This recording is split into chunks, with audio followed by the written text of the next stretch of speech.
नमस्कार, मैं शालिनी और आप देख रहे हैं नेक्स्ट 9 न्यूज। दिल्ली के मुख्यमंत्री अरविंद केजरीवाल ने 2 दिन बाद अपने पद से इस्तीफा देने का बड़ा ऐलान कर दिया था। इस पर आम आदमी पार्टी का आधिकारिक बयान सामने आया है। अरविंद केजरीवाल के इस्तीफे के ऐलान पर दिल्ली सरकार के मंत्री सौरभ भारद्वाज ने कहा, बीते 2 साल से भाजपा आम आदमी पार्टी के सभी नेताओं पर आरोप लगा रही है कि वे बेईमान और भ्रष्ट हैं।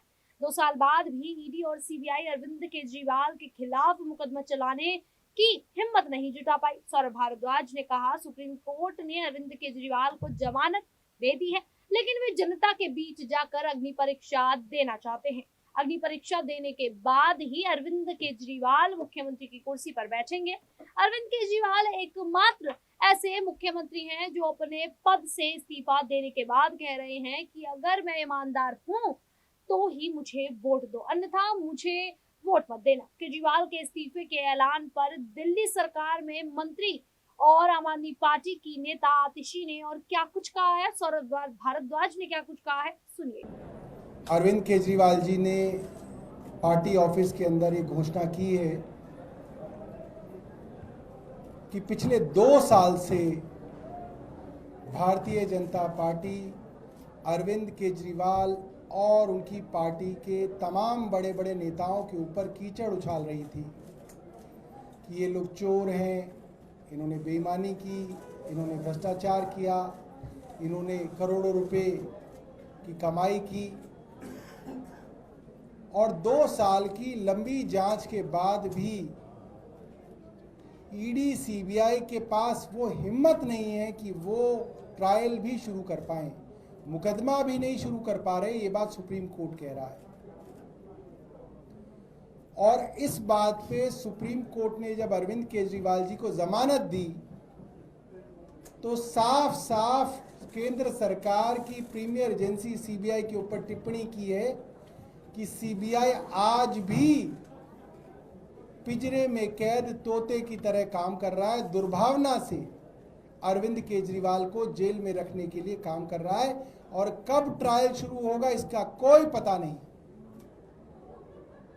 तो अरविंद केजरीवाल जी ने कहा है कि देश की सबसे बड़ी अदालत ने तो मुझे जमानत दे के राहत दी है, मगर जो जनता की अदालत है,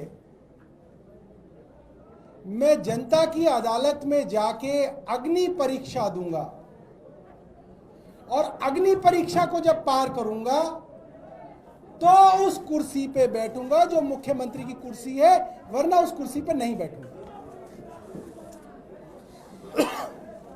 जितनी राजनीति मैंने देखी है उससे ज्यादा कई साथियों ने देखी होगी। पूरी दुनिया के इतिहास में इकलौता ऐसा मुख्यमंत्री है जो अपनी मुख्यमंत्री की कुर्सी पे इस्तीफा देके कह रहा है कि अगर मैं ईमानदार हूं तो मुझे वोट देना, वरना मुझे वोट मत देना। ये बहुत बड़ी बात है। जनता की अदालत में जाके कह रहे हैं कि मैं आपका मुख्यमंत्री अग्नि परीक्षा देने आया हूं।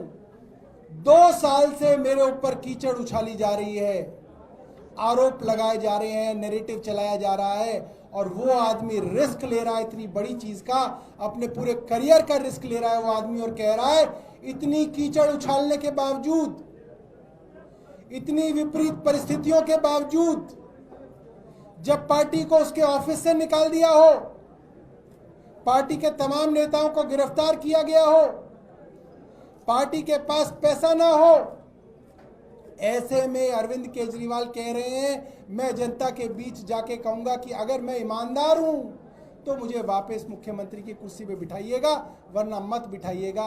भारतीय राजनीति के अंदर ऐसी नैतिकता, ऐसी शुचिता देखने में नहीं मिलती, जहां आज भारतीय राजनीति एक कीचड़ के समान हो गई है।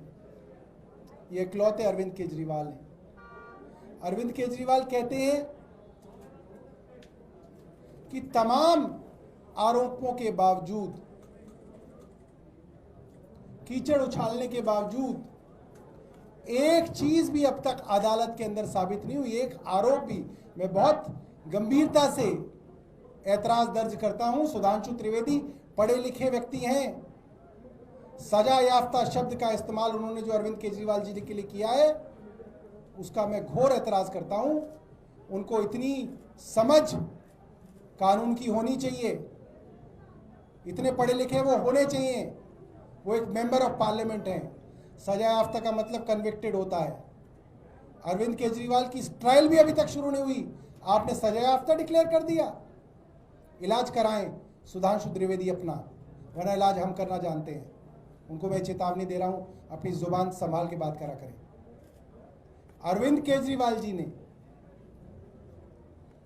ये रिस्क आज लिया है और जनता की अदालत के बीच में जाएंगे और जनता जो कहेगी उसके हिसाब से कुर्सी पे बैठेंगे, वरना कुर्सी पे नहीं बैठेंगे। अब आतिशी अपनी बात रखेंगे।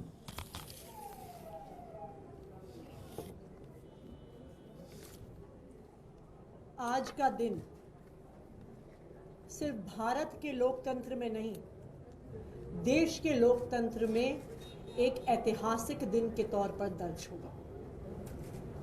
भारत की राजनीति में, इस देश की राजनीति में, पूरी दुनिया भर की राजनीति में पॉलिटिकल पार्टी के नेताओं को शक की निगाह से देखा जाता है कि इन्होंने कोई ना कोई भ्रष्टाचार तो जरूर किया होगा। भारत के इतिहास में कोई एक नेता ऐसा नहीं रहा होगा, देश के इतिहास में कोई ऐसा नेता नहीं रहा होगा, दुनिया के इतिहास में कोई ऐसा नेता नहीं रहा होगा जिसने इतनी हिम्मत दिखाई हो और जनता के बीच में जाके कहा हो कि अगर आपको लगता है मैं ईमानदार हूं तो मुझे वोट देना, अगर आपको लगता है मैं ईमानदार नहीं हूं तो मुझे वोट मत देना। अरविंद केजरीवाल जी की इस घोषणा को समझने के लिए अरविंद केजरीवाल द पर्सन, अरविंद केजरीवाल जो व्यक्ति हैं उनको समझना पड़ेगा। अरविंद केजरीवाल जी वो व्यक्ति हैं जिन्होंने आईआरएस की नौकरी, इनकम टैक्स कमिश्नर की नौकरी, जिसको पाने के लिए लोग कुछ भी कर देते हैं, जिसको पाने के बाद 10 पुश्तों लायक पैसा कमा लेते हैं लोग, उस नौकरी को लात मारकर दिल्ली की झुग्गियों में काम किया। ये आदमी है अरविंद केजरीवाल जी। अरविंद केजरीवाल जी वो आदमी है जिन्होंने जीरो से एक पॉलिटिकल पार्टी को खड़ा किया, भ्रष्टाचार के विरोध में खड़ा किया, और जब एक नई नवेली पार्टी चुनाव जीती और वो दिल्ली के मुख्यमंत्री बने, उन्होंने मुख्यमंत्री पद से सिर्फ इसलिए इस्तीफा दे दिया क्योंकि वो भ्रष्टाचार के खिलाफ कानून नहीं ला पाए जो वादा करके आए थे वो दिल्ली के लोगों का। अगर अरविंद केजरीवाल जी एक चीज है जो बर्दाश्त नहीं कर सकते हैं, वो है भ्रष्टाचार, वो है बेईमानी, वो है जनता के पैसे को अपनी जेब में डालना। जब ऐसे व्यक्ति पर भ्रष्टाचार का आरोप लगता है तो सोचिए उस व्यक्ति पर क्या बीतती है, सोचिए उस व्यक्ति को नींद कैसे आती होगी ये सोचकर कि शायद दिल्ली के वो लोग जिनके लिए मैं दिन रात काम करता हूं, जिनके लिए मैं सुबह से लेकर रात काम करता हूं, स्कूल ठीक करता हूं, अस्पताल ठीक करता हूं, जिनको मैं मुनाफे का बजट देता हूं, जिनको मैं तीर्थ यात्रा करवाता हूं, शायद कोई ऐसे लोग हों जो सोच रहे हों कि अरविंद केजरीवाल बदल गया है, जो सोच रहे हों कि शायद अरविंद केजरीवाल ने भ्रष्टाचार कर लिया। और आज अरविंद केजरीवाल जी के इस्तीफे का फैसला उस दर्द से आया है कि कहीं कोई ऐसा दिल्ली वाला ना हो जो सोच रहा हो कि मैं भ्रष्टाचारी हूं, जो सोच रहा हो कि मैंने जनता का पैसा खाया है। अरविंद केजरीवाल को पिछले 2 साल से भारतीय जनता पार्टी की केंद्र सरकार प्रताड़ित कर रही है। एक के बाद एक केस, एक के बाद एक झूठे आरोप, कभी एक नेता को गिरफ्तार करते हैं, कभी दूसरे नेता को गिरफ्तार करते हैं, कभी एक झूठा आरोप लगा के बदनाम करते हैं, कभी दूसरा झूठा आरोप लगा के बदनाम करते हैं। पिछले 2 साल में हजारों रेड हो गई, पिछले 2 साल में सैकड़ों सीबीआई और ईडी के अफसर लग गए। लेकिन पिछले 2 साल में वो आम आदमी पार्टी के किसी भी नेता से भ्रष्टाचार का 1 रुपया भी बरामद नहीं कर पाए। ये है आम आदमी पार्टी की ईमानदारी, ये है अरविंद केजरीवाल जी की ईमानदारी। अब उस ईमानदारी पे ठप्पा सुप्रीम कोर्ट ने भी लगा दिया।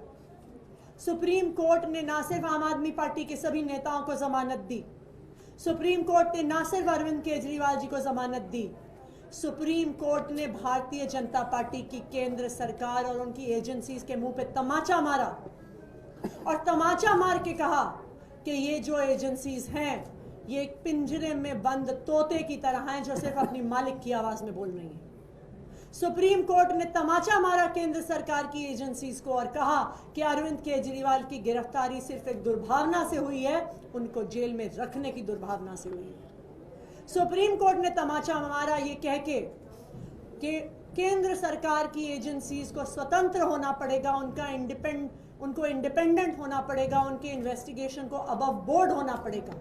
ये आम आदमी पार्टी नहीं कह रही है, ये सुप्रीम। आज का दिन देश की राजनीति में ऐतिहासिक दिन के तौर पर याद किया जाएगा। इतिहास में किसी नेता ने कभी यह नहीं कहा कि अगर मैं ईमानदार हूं तो ही मुझे वोट दो, अन्यथा मुझे वोट मत दो। आतिशी ने कहा कि अरविंद केजरीवाल भ्रष्टाचार, बेईमानी बर्दाश्त नहीं कर सकते। अरविंद केजरीवाल ने इस्तीफा देने का फैसला इस दर्द से लिया कि दिल्ली का कोई भी व्यक्ति कभी यह ना सोचे कि वे भ्रष्ट हैं। पिछले 2 सालों से अरविंद केजरीवाल को भाजपा परेशान कर रही है। दिल्ली सरकार की मंत्री आतिशी ने कहा वे आम आदमी पार्टी के किसी भी नेता से भ्रष्टाचार का 1 रुपया भी वसूल नहीं कर पाए हैं। हमने मांग की है कि जल्द से जल्द चुनाव लड़ा जाना चाहिए। जनता अरविंद केजरीवाल की ईमानदारी को भारी जनादेश देगी। अब जिस तरीके से अरविंद केजरीवाल ने बड़ा ऐलान कर दिया है, ऐसे में देखना होगा कि आखिरकार अगले साल जो दिल्ली में विधानसभा चुनाव होंगे, क्या उसमें अरविंद केजरीवाल एक बार फिर से चुनकर सत्ता में आएंगे या फिर नहीं। फिलहाल अब इस पूरे मुद्दे पर आप लोगों की क्या राय है, आप हमें कमेंट करके जरूर बताइएगा। और इसी प्रकार की देश दुनिया से जुड़ी खबरों के लिए देखते रहिए नेक्स्ट 9 न्यूज।